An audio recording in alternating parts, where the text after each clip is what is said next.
it's estimated that about $210 billion a year, $210 billion a year is spent on unnecessary or needlessly expensive health care. This next story is a perfect example of just that.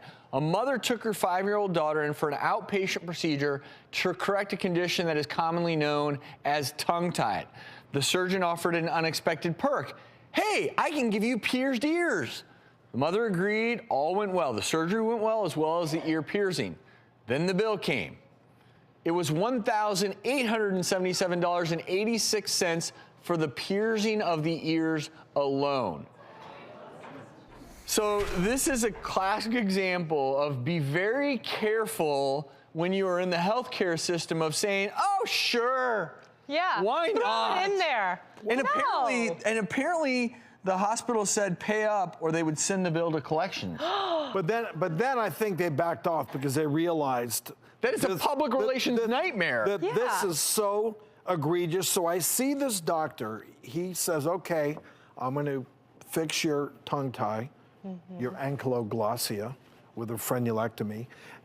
And while I'm there, if you're interested, we can pierce, she was 5 years old, pierce her ear. So where these expenses came in was the use of the operating room. It was the operating room, and she may have been under anesthesia. So the hospital was billing for that time. The doctor made a huge mistake not pointing that out, that, hey, maybe the tongue part. It takes 1 minute to pierce an ear. Right. Maybe at most. I don't buy any of that. This is classic healthcare in America, putting profits ahead of patients.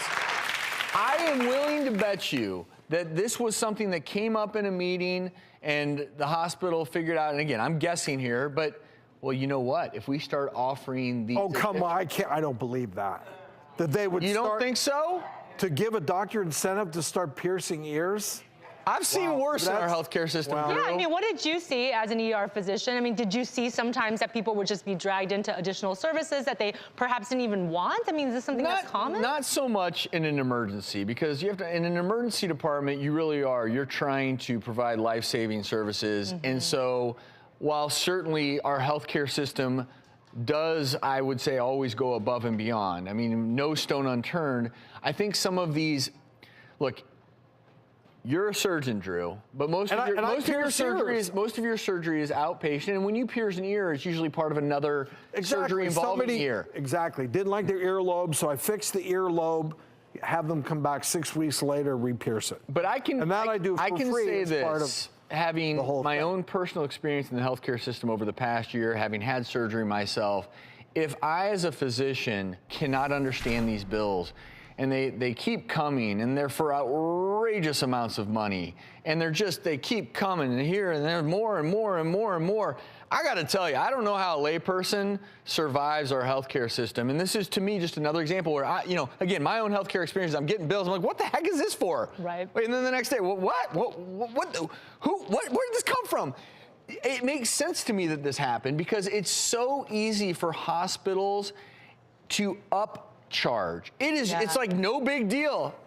You know what? Instead of charging them $85,000, let's just charge $90,000. There's zero transparency. With something as easy as an ear piercing, they maybe said, oh, we needed a surgical tray, and we needed this, and we needed a new setup. But then but if that were the case, Drew, and maybe the surgeon was naive. Maybe the surgeon was naive to this charge, but my issue right now in our country is this. It's that there is zero transparency in pricing. And depending upon your insurance plan or whether or not you have insurance, your bill is completely different than this person's, and no one understands it. Physicians don't understand it. And yet, you have CEOs of hospitals and CEOs of hospital corporations making tens of millions of dollars a year. And then this woman's got a bill for $1,877. Like, to me, you guys, we have to reclaim the healthcare system so that stuff like this doesn't happen anymore. This can't happen. And in the meantime, what can people do to become more informed? I mean, I feel like sometimes people are shy to ask these questions, right? They don't want to say, well, how much is it? It feels different to do that in a doctor's office versus at a used car lot. So do we just need to say, hey, let's take back that initiative. Let's start asking more questions. In a case like this, is it going to cost me more money? Is the hospital going to charge me more for the time in the operating room? Those are all questions you should be asking.